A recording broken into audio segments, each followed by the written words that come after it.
Hello my dear friends, welcome to my YouTube channel. और मैं आपका एक बार फिर से वेलकम करती हूँ मेरे यूट्यूब चैनल में।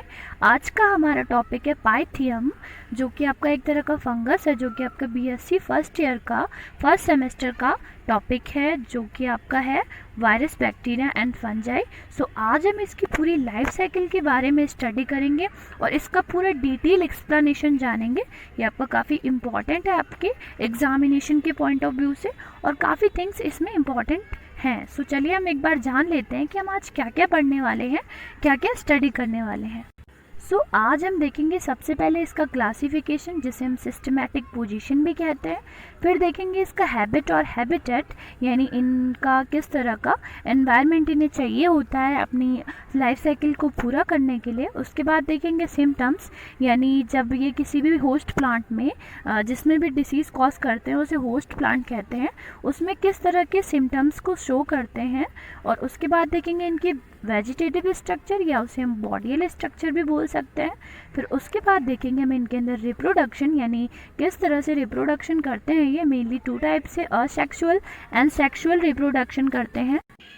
फिर देखेंगे कि जो ये सिम्टम्स कॉज करते हैं, जो डिसीज़ कॉज करते हैं, उसका हम कंट्रोल किस तरह से कर सकते हैं, क्योंकि ये इकोनॉमिकली बहुत ज़्यादा डैमेज करते हैं हमारी क्रॉप्स का, प्लांट्स का। उसी वे में हम किस तरह से इनको कंट्रोल कर सकते हैं वो थिंग्स भी देखेंगे। ओके, चलिए स्टार्ट करते हैं और सबसे पहले देखते हैं इनका क्लासिफिकेशन या systematic position. My dear friends, अब हम डिस्कस करेंगे क्लासिफिकेशन। क्लासिफिकेशन को हम सिस्टमैटिक पोजीशन भी कहते हैं। जो साइंटिस्ट थे हमारे पुराने या नए जो भी हैं, उन्होंने जितने भी ऑर्गेनिज्म हैं हमारे पूरे एनवायरनमेंट में प्रेजेंट हैं, उनको क्लासीफाई करने के लिए उन्हें kingdom, division, sub division, class, order, family, genus, इन सब में डिवाइड किया। अच्छा, अगर आप किसी भी ऑर्गेनिज्म का क्लास के बाद उसकी क्लास या ऑर्डर के जनरल फीचर्स स्टडी करते हैं, तो आपको उससे रिलेटेड काफ़ी चीज़ें, काफ़ी थिंग्स पता चल जाती हैं। मैं ये आपको चाहूँगी कि आप करें कि आप जाकर के गूगल से इनकी क्लास और इनके ऑर्डर के जनरल फीचर्स को स्टडी करें, तो इससे रिलेटेड जो भी इंपॉर्टेंट थिंग्स होंगी वो आपकी कॉन्सेप्चुअल वाइज आपके माइंड में बैठ जाएंगी। चलिए हम डिस्कस करते हैं इसका क्लासिफिकेशन। ये किंगडम माइकोटा से बिलोंग करते हैं, डिवीज़न यू माइकोटा होता है और सब डिवीज़न मैस्टिगोमाइकोटिना होता है। यहाँ पर थोड़ा इमेज क्रॉप हो गई है। फिर क्लास जो है वो ऊमाइसिटीज़ होती है, ऑर्डर पर्नोस्पोरेल्स होता है, एंड फैमिली पाइथियेसी होती है, और जीनस पाइथियम होता है। जीनस को ही हम कॉमन नेम भी बोलते हैं। ओके, देखिए मैंने यहाँ पर शो किया आपको क्लास ऊमाइसिटीज़ में इस तरह के फंगस रखे हुए हैं, और अगर आप इसका एक माइक्रोस्कोपिक व्यू देखते हैं पाइथियम का, तो आपको कुछ इस तरह से शो होता है। अगर आप इसके माइसीलियम की स्ट्रक्चर देखते हैं तो आपको कुछ इस तरह से शो होता है। इनका जो माइसीलियम है वो असेप्टेट होता है, ब्रांच्ड होता है। ब्रांच का मतलब है कि देखिए आप इस स्ट्रक्चर में देख सकते हैं कि ब्रांचेस निकली हुई हैं, एक देखिए एक फिलामेंट से काफ़ी ब्रांचेस निकली हुई हैं। फिर ये असेप्टेट होते हैं। असेप्टेट का मीन से मान लीजिए ये कोई ब्रांच है इस तरह से, इसमें ये डिवाइड नहीं होते इस तरह से, इसे कहेंगे सेप्टा। तो ये सेप्टा में डिवाइड नहीं होते, इसीलिए इन्हें कहते हैं असेप्टेट। और ये मल्टी सेलुलर होते हैं, मल्टी न्यूक्लिएट होते हैं। मल्टी न्यूक्लिएट का मतलब है इसमें बहुत सारे न्यूक्लियस पाए जाते हैं। और कोएनोसाइटिक होते हैं। कोएनोसाइटिक का मीन्स है कि जो न्यूक्लियस होते हैं सभी के सभी न्यूक्लियस, और जो इनका फ्लूइड है, प्रोटोप्लाज्म वगैरह, वैक्यूल्स वगैरह हैं, वो सभी एक ही स्ट्रक्चर में, यानी एक ही पूरी बॉडी में प्रेजेंट होते हैं विदाउट किसी सेप्टा के। ओके, चलिए हम आगे बढ़ते हैं और डिस्कस करते हैं इनका हैबिट और हैबिटेट। अब हम डिस्कस करेंगे इनके हैबिट और हैबिटेट के बारे में। अगर हम इनके स्पीसीज़ की बात करें, जो इनका जीनस है वो लगभग अभी तक रिप्रेजेंट करता है 92 स्पीसीज़ को। आपके जो साइंटिस्ट हुए थे उन्होंने अभी तक लगभग 500 के अप्रॉक्सीमेटली स्पीसीज़ को बता दिया है, बट रिकॉग्नाइज जो की गई हैं ओनली 92 स्पीसीज़ ही की गई हैं। आप किसी भी बुक में जाकर के स्टडी करते हैं तो आपको 92 स्पीसीज़ ही शो होती हैं। ओके, और ये डिस्ट्रीब्यूशन में कॉस्मोपॉलिटन होते हैं। कॉस्मोपॉलिटन का मतलब है एक्वेटिक, टेरेस्ट्रियल। टेरेस्ट्रियल का मतलब है धरती पर रहने वाले, एक्वेटिक का मतलब है पानी में रहने वाले, और बहुत ही मतलब एम्फीवियस होते हैं हैबिटेट में और नेचर में। मतलब गर्मी, धूप, बरसात, हर तरह के एनवायरनमेंट में ये प्रेजेंट होते हैं। ओके, और इनकी जो 28 स्पीसीज हैं वो रिपोर्टेड की गई हैं इंडिया से। और ये फंगस जो है ये फैकल्टेटिव पैरासाइट होता है। फैकल्टेटिव पैरासाइट का मीन्स है कि कुछ तरह मतलब कुछ टाइम के लिए, फॉर द सम टाइम, जो ये पैरासाइट एक तरह की प्रोसेस है या पैरासाइट नेचर है उसको रिप्रेजेंट करते हैं। बाकी ये किसी भी होस्ट के साथ रहते हैं, उसके साथ सेप्रोफाइटिकली जो नेचर है, जो अपना इनका लाइफ साइकिल है उसको पूरा करते हैं। मॉइस्ट ह्यूमस में प्रेजेंट होते हैं सॉइल में। मॉइस्ट का मतलब है कि नमी वाले इलाके जो होते हैं वहाँ पर जो प्लांट्स प्रेजेंट होते हैं, जहाँ पर ज़्यादा नमी पाई जाती हो वहाँ पर ये प्रेजेंट होते हैं और अटैक करते हैं जो लोअर साइड पे, जो सॉइल के पास में जो रूट्स वगैरह होते हैं, जो प्लांट का लोअर पार्ट होता है वहाँ पर ये अटैक करते हैं। सीडलिंग्स का मतलब है हिंदी में बोले तो अंकुर। अंकुर का मतलब मान लीजिए रेडिकल।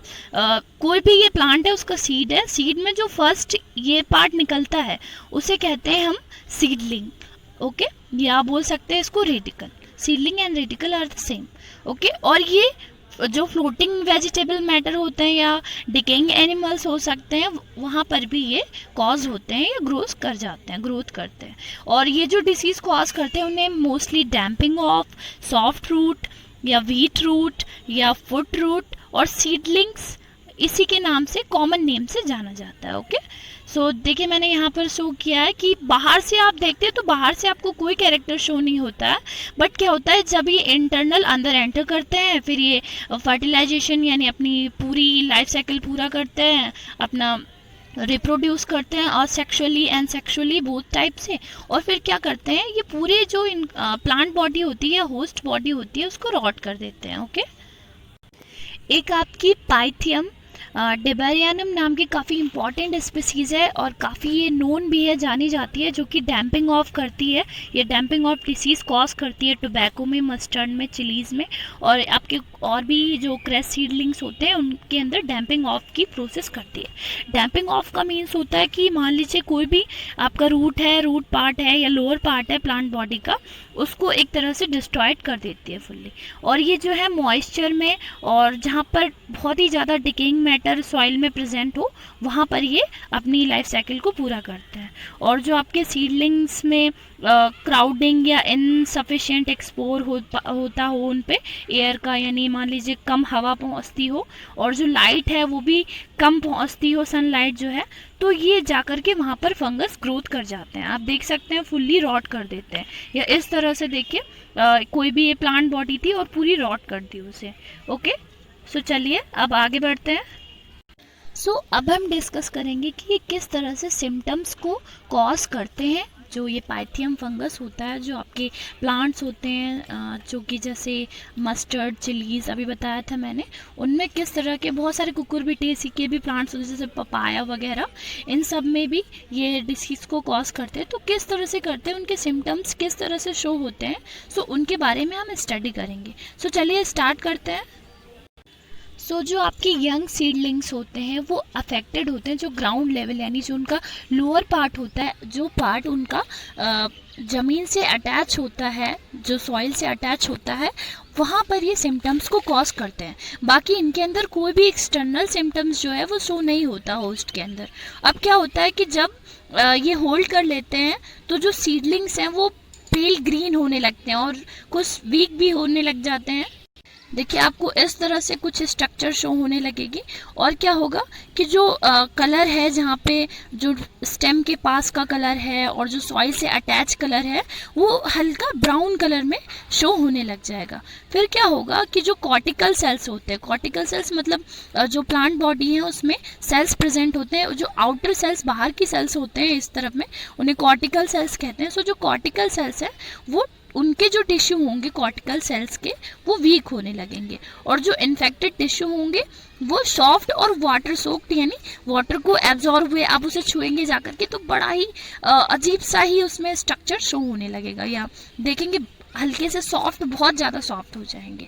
और जो इन्फेक्टेड सीडलिंग होंगे वो कॉलिपेज हो जाएंगे, जो अपर पार्ट होगा वो बेंड हो जाएगा या ड्रॉप बोल सकते हैं एक तरह से, ये देखिए पूरी तरह से नीचे की तरफ गिर जाएगा। और इसी जो डिसीज़ है, इसी डिसीज़ को हम डैम्पिंग ऑफ कहते हैं। ओके, सो आई थिंक आपको ये समझ में आया होगा। चलिए आगे बढ़ते हैं।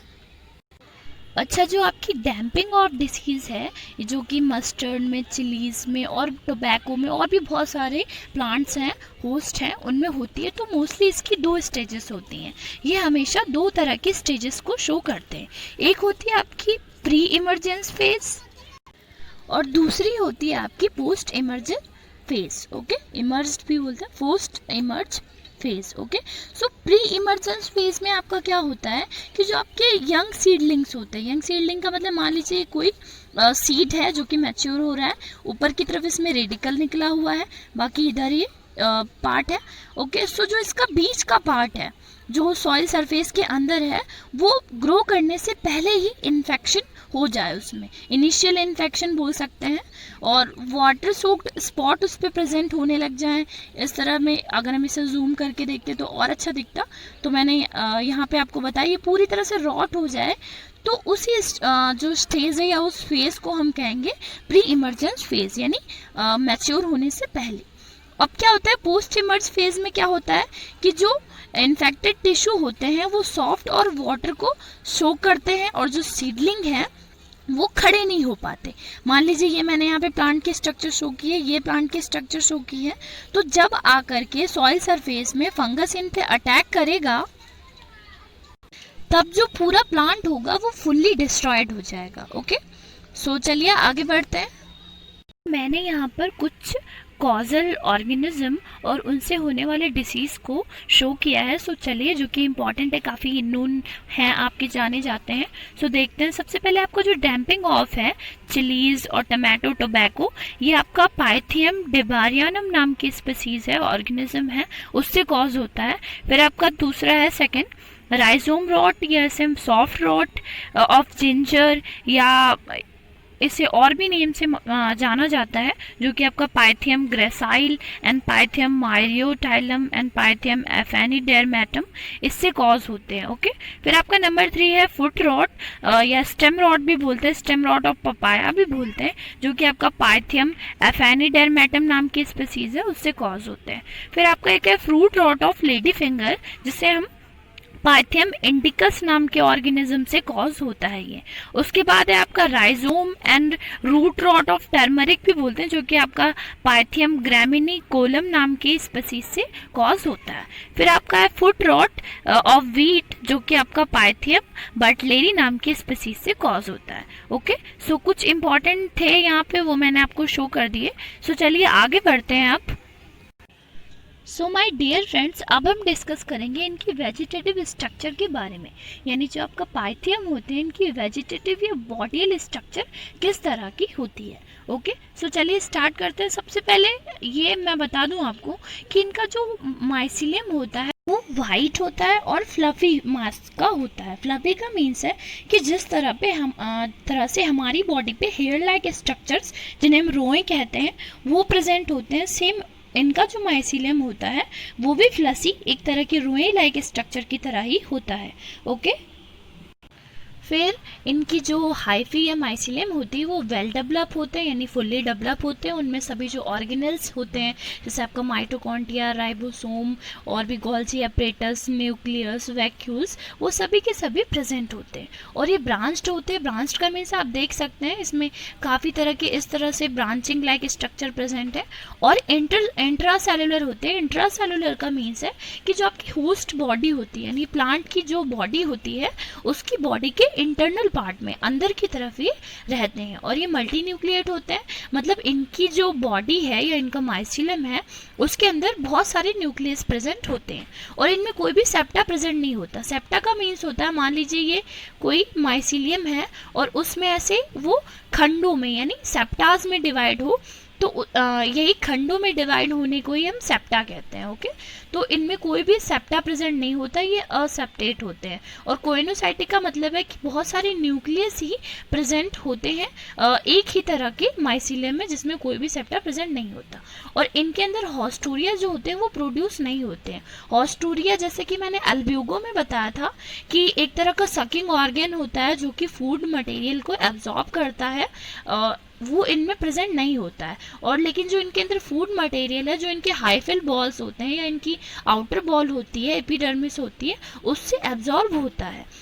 और जो इनके सेप्टा जो होते हैं वो एसोसिएशन में होते हैं, जो इनके सेक्स ऑर्गन फॉर्मेशन में उनसे भी होता है। ओके, और जो इनका सेल वॉल है वो ग्लूकेन और सेलुलोज की बनी हुई होती है, और जो इनका सेल वॉल है वो वैक्यूलेटेड होती है। साइटोप्लाज्म प्रेजेंट होता है अंदर, इनकी बॉडी के अंदर जो स्ट्रक्चर है उनमें mitochondria, nucleus, endoplasmic reticulum, ribosomes और ऑयल ग्लोब्यूल्स। इनके जो फूड मटेरियल है वो ऑयल ग्लोब्यूल्स या ग्लाइकोजन की फॉर्म में रिजर्व होता है। ओके, और सारे जो ऑर्गेनल्स हैं वो प्रेजेंट होते हैं। सो चलिए आगे बढ़ते हैं। मेरे प्यारे दोस्तों, अब हम डिस्कस करेंगे रिप्रोडक्शन इन पाइथियम, यानी जो आपका पाइथियम होता है इनमें रिप्रोडक्शन किस तरह से होता है। ओके, अगर हम इनके रिप्रोडक्शन की बात करें तो ये दो टाइप से mainly asexual and sexual reproduction को फॉलो करते हैं। ओके, हम एक वन बाय वन सभी दोनों को डिस्कस करेंगे। सबसे पहले हम डिस्कस करते हैं असेक्सुअल मेथड। जो आपका असेक्सुअल रिप्रोडक्शन होता है वो स्पोरेंजिया के फॉर्मेशन के थ्रू ही होता है। जो स्पोरेंजिया है वो टर्मिनल या इंटरकैलरी होते हैं पोजीशन में, और जो इनका एरियल हाइफी होता है यानी ऊपर का जो स्ट्रक्चर होता है वहाँ पर बनते हैं स्पोरेंजिया, और इनके अंदर जो स्पोरेंजियोफोर्स हैं वो प्रोड्यूस करते हैं स्पोरेंजिया को। और जो इनका टर्मिनल और इंटरकैलरी पोजीशन होती है हाइफी की वो एनलार्ज होती है और एक स्फेरिकल स्ट्रक्चर में बना लेती है, जिसे हम स्पोरेंजियल इनिशियल कहते हैं। जैसे कि आप इस डायग्राम में देख सकते हैं, ये स्पोरेंजियम है जो कि स्पोरेंजिया का फॉर्मेशन करता है। ओके, और देखिए ये स्टोमेटा है जो कि होस्ट टिश्यू का स्टोमेटा है, उसके थ्रू ही ये एंटर करेंगे और अपना रिप्रोडक्शन करेंगे। आगे देखते हैं। माय डियर फ्रेंड्स, मैं आपको पहले डायग्राम समझा दूं जिससे आपको असेक्सुअल रिप्रोडक्शन समझने में काफ़ी आसानी होगी। तो देखिए सबसे पहले क्या होता है, मान लीजिए कोई एक सोमैटिक हाइफा है। सोमैटिक हाइफा का मीन से कि कोई भी पार्ट, मान लीजिए इसकी पाइथियम की या पीथियम की बॉडी का कोई भी सोमैटिक पार्ट है। फिर क्या होता है कि उससे एक ऐसे फिलामेंटस स्ट्रक्चर जो है वो डेवलप करती है जिससे हम स्पोरेंजियम कहते हैं। और फिर यहाँ पे देखिए एक ये फ्लास्क से स्ट्रक्चर बना लेगी, फ्लास्क के शेप की, जिसे हम जू स्पोरेंजियम कहेंगे, जिसमें बहुत सारे जू स्पोर जो होंगे वो बियर होंगे। फिर क्या होगा कि ये धीरे धीरे ग्रोथ करेंगे और यहाँ से एक जर्म ट्यूब निकलेगी। जर्म ट्यूब निकलने के बाद ये एक वेसिकल का फॉर्मेशन करेंगे, और जो इसमें फ्लूइड होगा, जो भी इनका जेनेटिक मटेरियल हो, जो भी न्यूक्लियस और माइटोकॉन्ड्रिया और बाकी एंडोप्लाज्मिक रेटिकुलम, बाकी भी जितने भी ऑर्गेनल्स हैं, वो सभी की सभी थिंग्स इसमें जो भी प्रेजेंट होंगे वो जाकर के इस वेसिकल में हो जाएंगे, भर जाएंगे एक तरह से। फिर क्या होगा कि फिर ये मान लीजिए कि ये जो आपका मैच्योर स्पोर्स हैं या इसके अंदर जो वेसिकल के अंदर जो फ्लूइड भरा जा करके ये जू स्पोर का फॉर्मेशन कर लेगा। जू स्पोर्स क्या होते हैं, किडनी शेप होते हैं। इनके अंदर दो तरह के फ्लैजिला होते हैं, एक वाई फ्लैज होते हैं और एक टेंसल होते हैं। टेंसल का मीन जिसमें रोए यानी थ्रेड या फिलामेंट लाइक स्ट्रक्चर प्रेजेंट हो, वो आपके टेंसल है, और फिर आपके वाई फ्लैज है। क्या होगा, जो जू स्पोर है, ये स्पोरेंजिया जो थे ये जू स्पोर्स की तरह वर्क करने लगते हैं। फिर क्या होता है, इनके अंदर इंसिस्टमेंट होता है और फिर ये जाकर के जर्मिनेशन करते हैं और फिर से वही प्रोसेस चलती रहती है। ओके, जैसे मैंने आपको इस डायग्राम में देखे शो किया है जू स्पोरेंजियम, ये देखिए ये यंग स्पोरेंजियम, और ये देखिए स्ट्रक्चर मैंने ये इंट्रासेलुलर हाइफी का ये पेपिला पीक जो कि निकलेगी। फिर देखिए वेसिकल जू स्पोर जाकर के उसमें फिल्ड आउट हो जाएंगे। ओके, और बहुत सारे मैंने यहाँ पे स्ट्रक्चर आपको शो किए हैं। चलिए अब हम देखते हैं मैंने इसमें नोट्स क्या डिस्कस किए हैं। अब जैसा कि मैंने आपको समझाया था कि जो माइसीलियम से जो आपका स्पोरेंजियम या जब एक ट्यूब लाइक स्ट्रक्चर निकली थी वो जाकर के उससे कट ऑफ हो जाएंगे, और जो माइसीलियम होगा वो ट्रांसफर सेप्टम में डिवाइड हो जाएगा, और जो स्पोरेंजिया होंगे आपके वो मल्टीन्यूक्लिएट होंगे, फिलामेंटस ट्यूबुलर होंगे, ग्लोब्यूल्स स्ट्रक्चर हो गया, ग्लोब्यूल्स शेप होगा।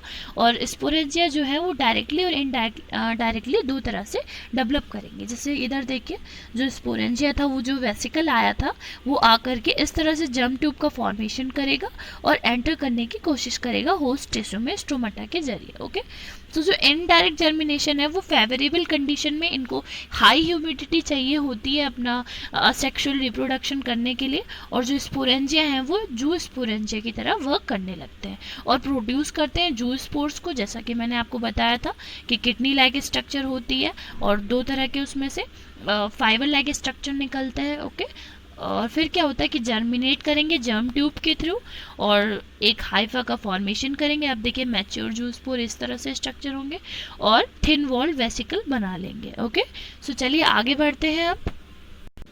सो माय डियर फ्रेंड्स, अब हम डिस्कस करेंगे सेक्सुअल रिप्रोडक्शन इन पाइथियम, यानी जो आपका पाइथियम होता है इसमें सेक्सुअल रिप्रोडक्शन किस तरह से होता है। सो अगर हम इनके सेक्सुअल रिप्रोडक्शन की बात करें तो oogamous टाइप का सेक्सुअल रिप्रोडक्शन होता है। oogamous का मतलब है कि इनमें मेल गैमेट और फीमेल गैमेट, मेल गैमेट में एंथ्रीडिया एंड फीमेल गैमेट में oogonia प्रोड्यूस होते हैं। ओके, सो चलिए डिस्कस करते हैं। सो मेरे प्यारे दोस्तों, अब हम डिस्कस करेंगे सेक्सुअल रिप्रोडक्शन इन पाइथियम, यानी इनके अंदर सेक्सुअल रिप्रोडक्शन किस तरह से होता है। सो अगर हम इनके सेक्सुअल रिप्रोडक्शन की बात करें तो oogamous टाइप का होता है। oogamous का मीन्स है कि मेल रिप्रोडक्टिव ऑर्गन बनते हैं और फीमेल रिप्रोडक्टिव ऑर्गन बनते हैं, फिर वो फ्यूज करते हैं, फर्टिलाइजेशन करते हैं, फिर देन जर्मिनेट करते हैं। फिर क्या होता है, अच्छा अब हम चलिए इसे डिस्कस करते हैं। सो जो आपका सेक्सुअल रिप्रोडक्शन है ये अनफेवरेबल कंडीशन आने पर ही होता है, यानी मान लीजिए जब इनके ग्रोइंग सीजन का एंड चल रहा हो या मान लीजिए इनका जो ग्रोइंग सीजन होता है वो ख़त्म हो चुका हो, तब इनके अंदर अनफेवरेबल कंडीशंस आने पर ही सेक्सुअल रिप्रोडक्शन होता है। अच्छा, जो पाइथियम जो है वो होमोथैलिक होते हैं। होमोथैलिक का मीन्स है कि जो मेल सेक्स ऑर्गन है और जो फीमेल सेक्स ऑर्गन है वो सेम हाइफा पे या मान लीजिए कि सेम होस्ट में एम्बेडेड होते हैं और वहीं से ही फर्टिलाइजेशन करते हैं। जैसे आप देख सकते हैं, मैंने यहाँ पे होमोथैलिक स्पीसीज को शो किया है। oogoनियम के स्ट्रक्चर देख सकते हैं। oogoनियम जो होता है वो भी एक ही स्पीसीज पे प्रेजेंट है एंड जो एंथ्रीडियल ब्रांच है या एंथ्रीडियम है वो भी एक ही जो थैलस है उस पर प्रेजेंट है। ओके, और कुछ जो इसकी स्पीसीज होती है, यहाँ पे एच होगा, वो हेट्रोथैलिक होती हैं। जैसे आपकी एक पाइथियम हेटेटोथैलिकम है और पाइथियम सैल्वाटिकम है, ये आपकी हेट्रोथैलिक स्पीसीज है। हेट्रोथैलिक का मीन्स होता है कि male sex organ and female sex organ means oogonia and antheridia जो है वो अलग अलग थैलस पे अलग अलग हाइफा में एम्बेडेड होते हैं। ओके, सो इनमें जो मेल रिप्रोडक्टिव ऑर्गन है उसे हम कहते हैं एंथ्रीडिया एंड जो फीमेल रिप्रोडक्टिव ऑर्गन है उसे कहते हैं oogonia। सो चलिए आगे बढ़ते हैं। सो अब हम डिस्कस करेंगे स्ट्रक्चर ऑफ एंथ्रीडियम, यानी जो एंथ्रीडियम होता है उसकी स्ट्रक्चर किस तरह से होती है। सो चलिए स्टार्ट करते हैं। सो जैसा कि आपको दिख रहा होगा कि जो एंथ्रीडियम है वो क्लब शेप्ड एंड पैरागाइनस। पैरागाइनस का मीन्स है कि एक तरह के जो आर्चिगोनिया होता है उसकी साइड पे प्रेजेंट होते हैं और मल्टी न्यूक्लिएट स्ट्रक्चर होती है। मतलब ये देख सकते हैं आपकी मेल गैमेट है जो इसकी पूरी इंटरनल स्ट्रक्चर है, यहाँ पे एक से ज़्यादा न्यूक्लियस प्रेजेंट होंगे और जो ये अराइज करते हैं जो आपकी oogoनियम होता है उसकी बॉडी से, और तो इस कंडीशन को हम कहते हैं मोनोटीनस। और मान लीजिए अगर किसी सेपरेट हाइफा से अलग से अराइज करें उसे कहेंगे हम डाइक्लिनस। सो जो मेल ब्रांच है वो स्लाइटली इन्फ्लेटेड होती है टिप्स पे, और जो ट्रांसवर्स सेप्टम है पोजीशन में बीच में आता है बाकी के हाइफा में, और जा करके जो इनका जो इन्फ्लेटेड पोर्शन होता है उसे हम कहते हैं एंथ्रीडियम। यानी जो ये देखिए नीचे से जो ब्रांच निकली है ऊपर जो ये स्ट्रक्चर होगा इसे कहेंगे हम एंथ्रीडियम। अब जब मैच्योरिटी आएगी तो सभी के सभी न्यूक्लियाई जो होंगे वो डीजेनरेट हो जाएंगे, उनमें से सिर्फ एक न्यूक्लियाई बचेगा जिसे हम कहेंगे फंक्शनल न्यूक्लियस। वो जैसे बहुत सारे एंथ्रीडिया होंगे, कभी कभी क्या होता है कि 1 से लेकर के 6 तक जो होते हैं वो एसोसिएशन में आ जाते हैं एक oogoनियम के साथ में, लेकिन एक फंक्शनल न्यूक्लियस जो होता है वो जो फीमेल गैमेट होता है या फीमेल न्यूक्लियस होता है उसको जाकर के फ्यूज करता है। ओके। और जो ये देखिए बाहर की ये जो लेयर होगी इसे हम कहेंगे पेरिप्लाज्म। ओके, सो चलिए आगे बढ़ते हैं। अब जो ऊगोनियम की स्ट्रक्चर होती है उसे डिस्कस कर लेते हैं। सो अब हम डिस्कस करेंगे स्ट्रक्चर ऑफ ऊगोनियम, यानी जो ऊगोनियम होता है उसकी स्ट्रक्चर किस तरह से होती है। सो देखते हैं। सो अगर हम ऊगोनियम के स्ट्रक्चर की बात करें तो ग्लोब्यूल्स स्ट्रक्चर में होते हैं, स्फेरिकल जैसा कि आपको देख सकते हैं, स्मूथ वॉल्ड यानी जो इनकी वॉल की स्ट्रक्चर होती है वो काफ़ी स्मूथ होती है। और जो हाइफा का टिप होता है, यानी जो हाइफा होस्ट है उसकी टिप पे ये जो होते हैं वो डेवलप करते हैं टर्मिनल टिप पे। और कुछ क्या होता है कि कभी कभी ये इंटरकैलरी जो पोजीशन है, यानी जो अंदर होस्ट की इंटरनल पोजीशन है वहाँ पर भी ये प्रोड्यूस हो जाते हैं। ओके, जैसा आप देख सकते हैं इसमें बहुत सारे न्यूक्लियस प्रेजेंट होते हैं। अब क्या होता है, जो टिप होता है हाइफा का वो स्वेल्स अप यानी फूल जाता है और जल्दी ही कट्स ऑफ हो जाता है मेन हाइफा से, और जो सेप्टा है उसका फॉर्मेशन कर लेता है। जैसे ये जो है ऐसे मान लीजिए ऊपर आया, नीचे कोई हाइफा प्रेजेंट था, अब हाइफा से ऊपर आने पर यहाँ पे एक सेप्टम का ये फॉर्मेशन कर लेगा। अच्छा, अब क्या होगा कि जब मैच्योर ये पूरी तरह से मैच्योर हो जाएंगे तब इनका जो प्रोटोप्लाज्म होगा, प्रोटोप्लाज्म मैंने आपको बताया था कि जो इनके यहाँ पूरी स्ट्रक्चर में फ्लूइड जो भरा हुआ होता है उसे हम प्रोटोप्लाज्म कहते हैं। सो क्या होगा, जो प्रोटोप्लाज्म होगा वो डिफरेंशिएट हो जाएगा एक तरह के स्पंगी पोर्शन में या लाइनिंग में, ओगोनियल वॉल का फॉर्मेशन कर लेगा। और जो पेरिप्लाज्म है वो और जो इनर ग्रैन्यूल होंगे वो डेंसर और राउंडेड यानी सर्कुलर वे में मूव करने लगेंगे और एक तरह की ऊ प्लाज्म का या ऊ स्पोर का फॉर्मेशन होगा। फिर जो ऊ प्लाज्म जो होता है आपका उसमें बाकी के जो बहुत सारे न्यूक्लियाई हैं वो डिजेनरेट हो जाएंगे और एक फंक्शनल फीमेल न्यूक्लियाई बचेगा। फिर जब अदर न्यूक्लियाई जो होगा बाकी के सभी वो डिजेनरेट हो गए, फिर ये जाकर के मेल गैमेट से और जब फुल्ली मैच्योर होगा तब जाकर के फर्टिलाइजेशन करेगा। तो चलिए आगे बढ़ते हैं। मैं आप आगे बढ़ने से पहले आपको एक बार सेक्सुअल रिप्रोडक्शन की फुल्ली प्रोसेस समझा दूं, तो जब मैं आपको नोट्स डिफाइन करूं तो आपको सही से समझ में आता रहे। ओके, सो देख लेते हैं इसे भी। सबसे पहले क्या होता है, मान लीजिए कोई एक सोमैटिक हाइफा है, इसमें एंथ्रीडियम एंड ऊगोनियम जाकर के डेवलप करेंगे, फिर वो फर्टिलाइज करेंगे। फर्टिलाइजेशन इस तरह से होगा कि जो एंथ्रीडिया है, ये जो ऊगोनियम की वॉल है, इसे पेनिट्रेट करेगा और गैमेटेंशिया का फॉर्मेशन करेगा। फिर क्या होगा कि इनके प्लाज्मा आपस में शेयर होंगे। प्लाज्मा जब शेयर होते हैं तो इस प्रोसेस को हम प्लाज्मोगैमी कहते हैं। फिर इनके जो न्यूक्लियस हैं वो आपस में मान लीजिए फ्यूज करेंगे एक दूसरे को। सबसे पहले ये जो कंडीशन थी ये आपकी एन सेल्स थी, यानी हैप्लॉइड साइकिल चल रही थी। फिर क्या होगा कि जब इनके न्यूक्लियस आपस में अटैच हो जाएंगे फिर ये प्रोसेस कैरियोगैमी कहलाएगी। और कैरियोगैमी ऊपर से ये मान लीजिए डबल, एक तरह से बोल सकते हैं कि 2 न्यूक्लियस इसमें प्रेजेंट होंगे। फिर ये ऊस्पोर का फॉर्मेशन कर लेंगे। फिर ऊस्पोर म्यूसिस प्रोसेस करेगा और डेवलप होगा। और जब ये डेवलप हो जाएगा तो जो ऊस्पोर होगा ये जर्मिनेट करेगा और जर्मिनेट ये फेवरेबल कंडीशन आने पर किसी अच्छे या मान लीजिए सोमैटिक हाइफा या होस्ट को आने पर या प्रेजेंट होने पर ये जर्मिनेट करेंगे और फिर से स्पोरेंजियम का डेवलपमेंट करके सोमैटिक हाइफा बना लेंगे।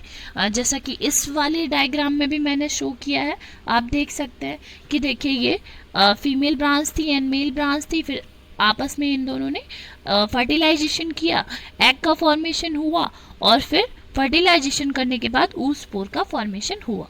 ओके, चलिए आगे अब हम देख लेते हैं इनमें मैंने किस तरह से शो किया है। मैंने आपको एंथीडियम और ऊगोनियम के स्ट्रक्चर को डिफाइन कर दिया। अब जो आपका ऊस्पोर होता है इसके स्ट्रक्चर को मैं डिफाइन करती हूँ। ओके, चलिए।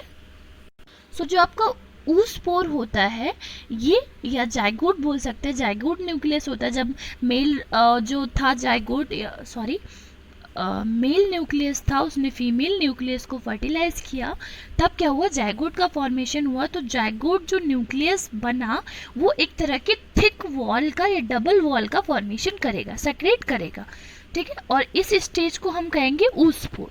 फिर जो आउटर थिक वॉल होगी उसे कहेंगे एक्साइन, जैसा आप डायग्राम में देख सकते हैं। और जो इनर थिन वॉल होगी उसे कहते हैं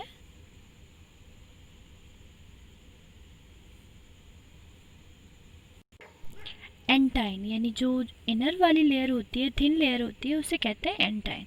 अब क्या होता है कि जब ऊस्पोर फॉर्मेशन हो जाता है तो जो आपका ऊस्पोर है ये रेस्टिंग पीरियड में चला जाता है। मतलब ये जब तक इसको फेवरेबल कंडीशंस नहीं आ जाते तब तक ये रेस्ट करता है। और ये जो आपका ऊस्पोर होता है इसमें काफ़ी थोड़ी मात्रा में रिजर्वोयर मटेरियल भी स्टोर होता है, जिससे ये जब तक इसका रेस्टिंग पीरियड होता है तब तक वेट कर पाते हैं। ओके, सो चलिए आगे बढ़ते हैं। चलिए अब हम डिस्कस करेंगे कि जो आपका ऊस्पोर होता है इनमें जर्मिनेशन किस तरह से होता है। मैंने अभी आपको बताया कि जब इनका जो मैचुरेशन होता है वो पूरा हो जाता है, फिर ये रेस्टिंग पीरियड में चले जाते हैं। उसके बाद ही किसी अच्छे हाइफा या मान लीजिए अच्छे होस्ट के कनेक्ट में आने के बाद ही जर्मिनेशन करते हैं। ओके, सो चलिए हम देखते हैं जर्मिनेशन किस तरह से होता है। जो आपका जर्मिनेशन है वो हमेशा मॉइस्चर की प्रेजेंट में ही होता है। मतलब इन्हें जर्मिनेट करने के लिए मॉइस्चर की ज़रूरत पड़ती है। तो क्या होता है जब मॉइस्चर इन्हें मिलता है तो इनकी जो आउटर वॉल है जिसे हम एक्साइन कहते हैं, वो एक्साइन जो है वो रप्चर हो जाती है, फट जाती है, और एंटाइन जो होती है वो बाहर आती है जर्म ट्यूब के स्ट्रक्चर में। मतलब एक ट्यूब लाइक स्ट्रक्चर बाहर आती है जिसे हम जर्म ट्यूब कहते हैं। और जो जर्म ट्यूब होती है वो उसमें जाइगोटिक न्यूक्लियस डिवीज़न होता है, यानी वो डिवाइड होती है। पहला डिवीज़न उसमें म्यूसिस होता है। और एक आपके सैनसम नाम के साइंटिस्ट थे जिन्होंने 1961 और 1963 में ये बताया कि जो म्यूसिस है वो ओगोनिया और एंथ्रीडिया में भी होता है, जैसे आपका जो पाइथियम डिबारियानम नाम के स्पीसीज है उसमें। और ये high temperature mostly 28 degree Celsius पर होता है। जर्म ट्यूब जो है वो डायरेक्टली डेवलप करती है माइसीलियम को और वो होस्ट के अंदर एंटर कर जाते हैं। ओके, सो चलिए आगे बढ़ते हैं।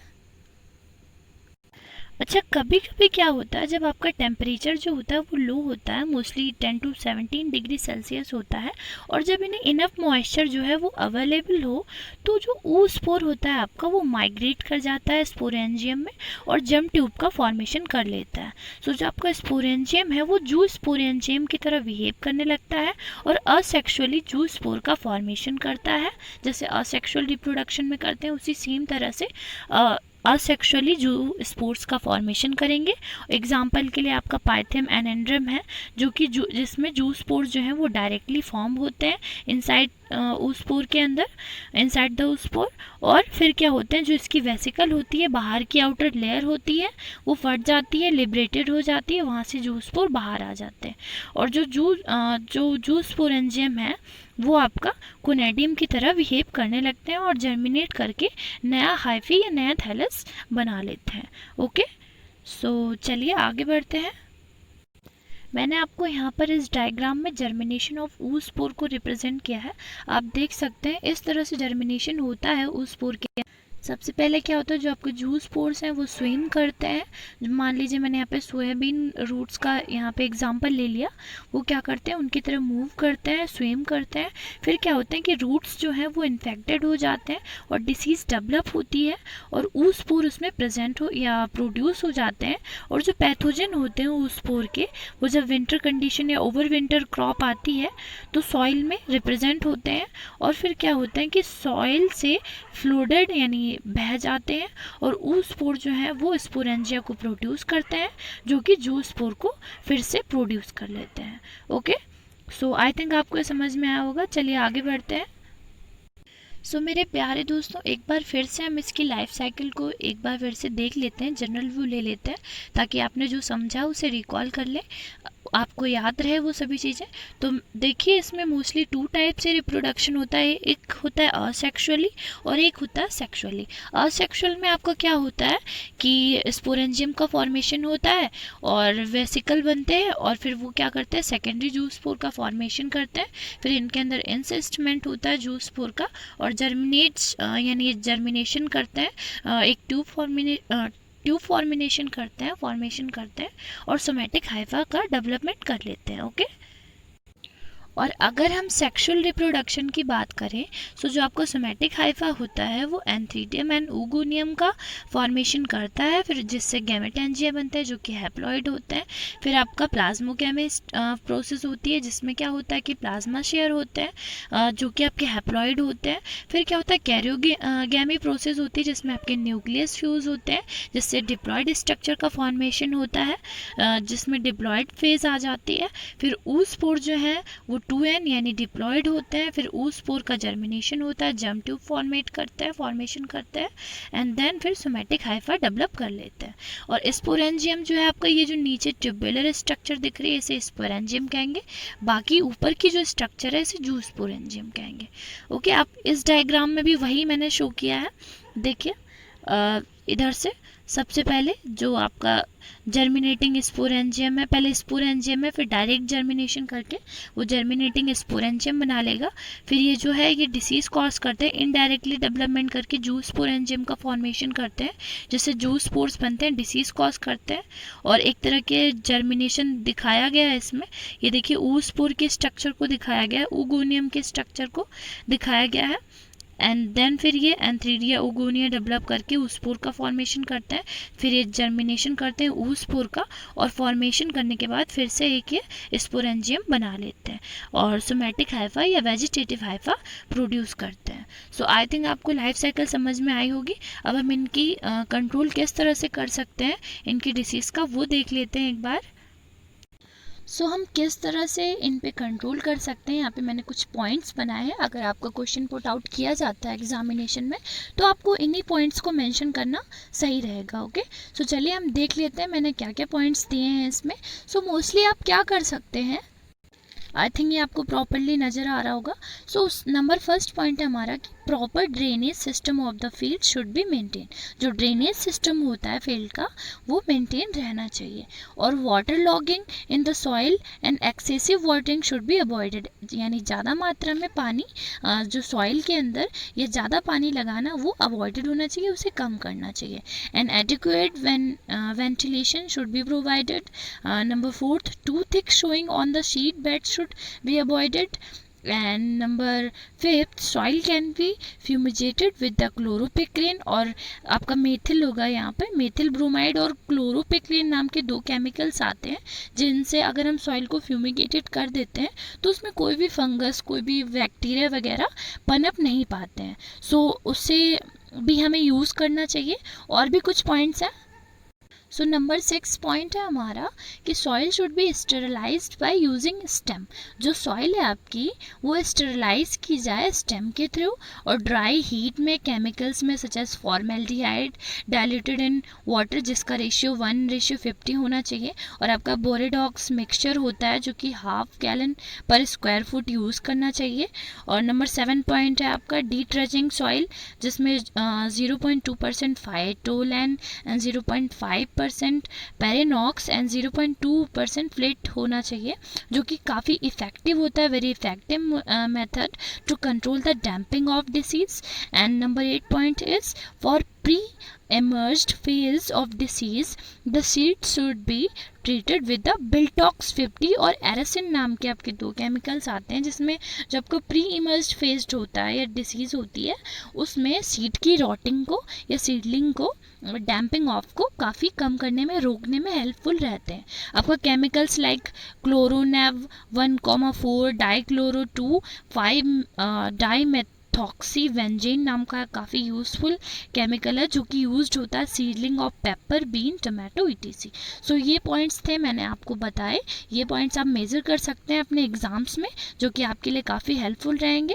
सो प्यारे दोस्तों, thank you so much for watching my video. और मैंने आपके BSc फर्स्ट ईयर से रिलेटेड काफ़ी टॉपिक्स अपलोड कर दिए हैं तो आप उनकी प्लेलिस्ट के लिंक डिस्क्रिप्शन बॉक्स में चेक कर सकते हैं। मैंने डिस्क्रिप्शन बॉक्स में सभी के सभी प्लेलिस्ट के लिंक्स दे दिए। सो आई होप ये आपके लिए हेल्पफुल रहे होंगे या रहेंगे फ्यूचर में।